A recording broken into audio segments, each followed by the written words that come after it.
So hi, and welcome to the Apple Spectrum, and classes are finally done. No more exams, no more anything, which means that I have much more time to make videos updating on the latest Apple news, latest watch news, especially iPhone news, some iPad news, and MacBook Pro and MacBook Air, and all the Mac news. Especially now that Apple are using their own chipsets and they're switching to ARM Macs. That is amazing. Now, am I gonna get an ARM Mac? Probably not, because I use iPad. It's just prefer iPadOS. Honestly, I find it easier to do things on it. But I do have a Mac. I am on macOS Big Sur. But I'll have videos updating you on that later. But anyway, now I have time to make a lot of videos on pretty much all the latest Apple news. So make sure you subscribe and hit the post notifications. And yeah, guys, let's get right into the video. So, to start off, iOS 14, in my opinion, is quite nice. I actually like it, because it adds the widgets. You can now add little things that you wouldn't need to access into the app for. So if you're into stocks, for example, you can have 3 different sizes of a stocks widget on there. You can have the big square, which takes up more or less half of your display. So then you can see multiple different, more than 3, I think. I don't remember exactly how it goes, but you can see a lot of different companies' stocks, and you can see the graphs and all that. Then you have the medium one that's wide but narrow, which you can see 3 stocks, the number, if it went up or down, and then you can see the graphs of how it went.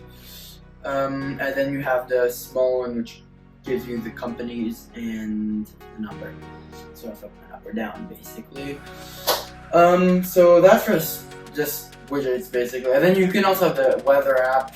I use the small weather widget because I just need to know what the weather is now, what's the high, what's the low. I just find it much easier to go around, honestly. And then the new Siri animation, in my opinion, is very, very, very good. I find it extremely useful that the Siri no longer takes up the whole screen. So if I was looking at something on, let's say, Safari, and I want to make sure to have the name right there so I don't forget it when I ask Siri or something if it's our name, or if I just want to make sure I'm pronouncing it correctly or saying the right thing, I can activate Siri. I can still see what I'm looking for. Then I can have a Siri on the bottom, little circle animation. Now, one problem that I've been having is, it's not a problem, it's not like a glitch or anything, it's just something I feel like they could have done better, is you can't move anything in the background when you activate Siri, and I find that to be a bit of a problem, because sometimes, especially on my iPad, so sometimes I kind of want to activate Siri and then do something in the background at the same time while Siri gives me the answer. Well, I can't, because it doesn't work with the apps in the background don't work. It still freezes your screen, just like the old Siri did. Just that now you see what's in the background. I think that they could change that. I watched MKBHD's video with Craig Federici, and he said that they tested both variants, but for some reason they picked the one that people don't like as much. So yeah, I put that in the feedbacks. Definitely, if you're on iOS 14, iPadOS 14, go into the feedback and give those suggestions. Maybe if they see people want it in the final version of iOS 14, they might actually add it. But yeah, that's my basically. Oh yeah, and the app library. The app library is useful for some people, but I don't like to put all my apps in the little, I don't like to group them up.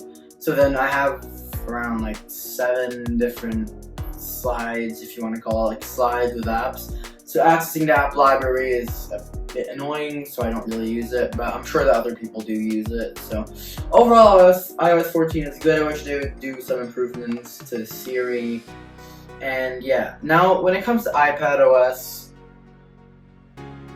it's more or less the same. I haven't really I don't think I used it once, the scribbles feature in Safari. I mean, I used it for a couple other things, like copying down my notes, and like that I find useful, but then like in Safari, like scribbling, there's no point whatsoever in doing that.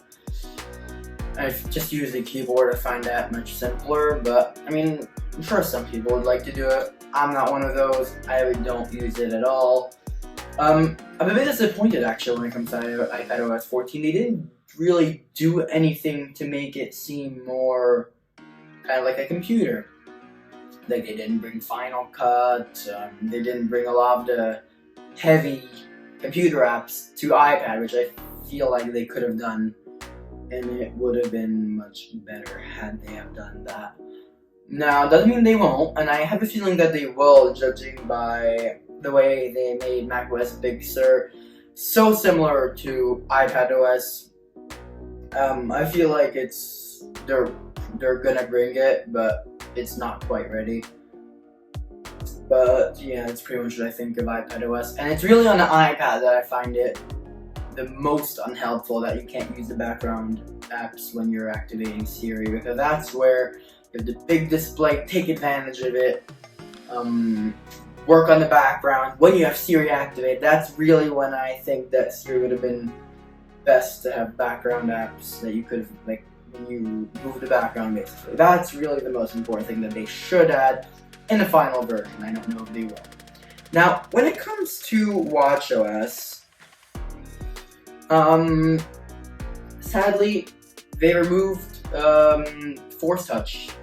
So now, when you want to change your screen for the time, your lock screen, whatever you want to call it, if you press hard, it doesn't really do anything anymore. So you can't.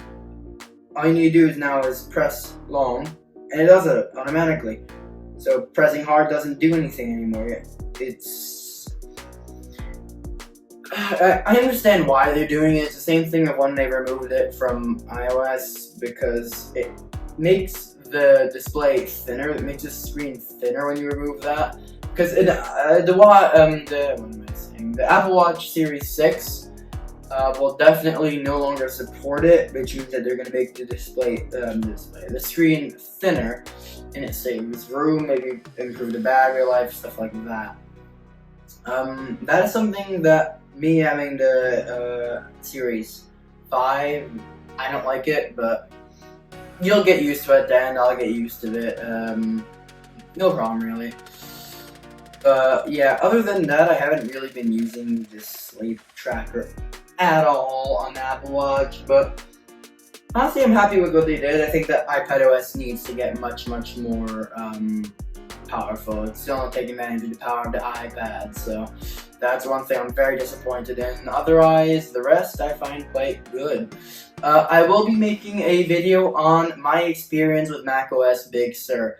Now, it took a while for me to get everything running on macOS Big Sur. It was glitching out, so I only downloaded it yesterday, which is why I'll make a video sometime probably tomorrow, because I didn't use it yesterday at all. So I've been using it today, and I'll make a video tomorrow about how my first day experience is with macOS Big Sur. For the few minutes I have used it after the update, seems quite good, but I need to get used to it. But yeah, that's pretty much it. If you enjoyed this video, don't forget to like, subscribe. Obviously, it always helps me out. Turn on post notifications, because I will be uploading much more, and it'll keep you up to date. I try to keep my videos shorter than this, by the way, but a lot to cover in one video, and I felt like it wasn't enough for 3 different videos, or 2 different videos, so yeah. Yeah, like, subscribe, share the video, and yeah. See you in the next video.